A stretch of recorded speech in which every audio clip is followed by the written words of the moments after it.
بسم اللہ الرحمن الرحیم۔ نشائی ٹی وی کے خواتین و حضرات، یہ واقعہ اس طرح ہے کہ حضرت ایوب علیہ السلام اسحاق علیہ السلام کی اولاد میں سے ہیں اور ان کی والدہ حضرت لوط علیہ السلام کے خاندان میں سے ہیں۔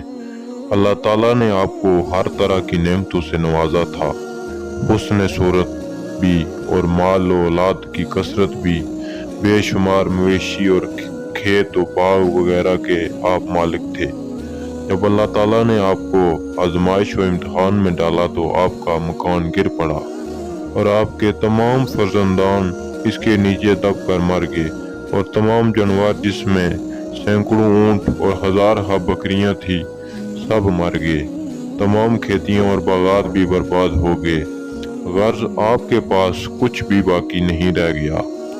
آپ کو جب ان چیزوں کی ہلاکت اور برباد ہونے کی خبر دی جاتی تھی تو آپ حمد الہی کرتے اور شکر بجا لاتے تھے اور فرماتے تھے کہ میرا کیا تھا اور کیا ہے، جس کا تھا اس نے لے لیا۔ جب تک اس نے مجھے دے رکھا تھا میرے پاس تھا، جب اس نے چاہا لے لیا۔ میں ہر حال میں اس کی رضا پر راضی ہوں۔ اس کے بعد آپ بیمار ہو گئے اور آپ کے جسم پر بڑے بڑے آبلے پڑ گئے۔ اس حال میں سب لوگوں نے آپ کو چھوڑ دیا، بس فقط آپ کی بیوی جن کا نام رحمت بنت افرائیم تھا، جو حضرت یوسف علیہ السلام کی پوتی تھیں، آپ کی خدمت کرتی تھی۔ سال ہر سال تک آپ کا یہی حال رہا۔ آپ آبلوں اور پھوڑوں کے زخموں سے بڑی تکلیف میں رہے۔ عام طور پر لوگوں میں مشہور ہے کہ معاذ اللہ آپ کو کوڑ کی بیماری ہو گئی تھی۔ چنانچہ بعض غیر معتبر کتابوں میں آپ کے کوڑ کے بارے میں بہت سے غیر معتبر داستانیں بھی تحریر ہیں، مگر یاد رکھو کہ یہ سب باتیں سرتاپا بالکل غلط ہیں، اور ہرگز آپ یا کوئی نبی بھی کبھی کوڑ اور جذام کی بیماری میں مبتلا نہیں ہوا۔ اس لیے کہ یہ مسئلہ متفق علیہ ہے کہ انبیاء علیہ السلام کا تمام ان بیماریوں سے محفوظ رہنا ضروری ہے جو عوام کے نزدیک باعث نفرت و حقارت ہیں، کیونکہ انبیاء علیہ السلام کا یہ فرض منصبی ہے کہ وہ تبلیغ کرتے ہیں، تو ظاہر ہے کہ جب عوام ان کی بیماریوں سے نفرت کر کے ان سے دور بھاگیں گے تو بھلا تبلیغ کا فریضہ کیوں کر ادا ہو سکے گا۔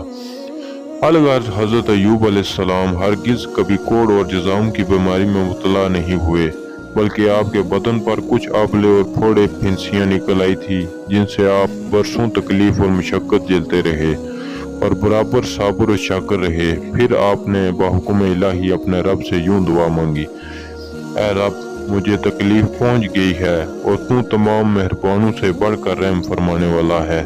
جب آپ خدا کی آزمائش میں پورے اترے اور امتحان میں کامیاب ہو گئے تو آپ کی دعا مقبول ہوئی اور ارحم الراحمین نے حکم فرمایا کہ اے ایوب، اپنا پاؤں زمین پر مارو۔ آپ نے زمین پر پاؤں مارا تو فوراً ایک چشمہ پھوٹ پڑا۔ حکم الہی ہوا کہ اس پانی سے غسل کرو۔ چنانچہ آپ نے غسل کیا تو آپ کے بدن کی تمام بیماریاں دور ہو گئی۔ پھر آپ 40 قدم دور چلے تو دوبارہ زمین پر قدم مارنے کا حکم ہوا، اور آپ کے قدم مارتے ہی پھر ایک دوسرا چشمہ نمودار ہو گیا، جس کا پانی بے حد ٹھنڈا، بہت شیریں اور نہایت لذیذ تھا۔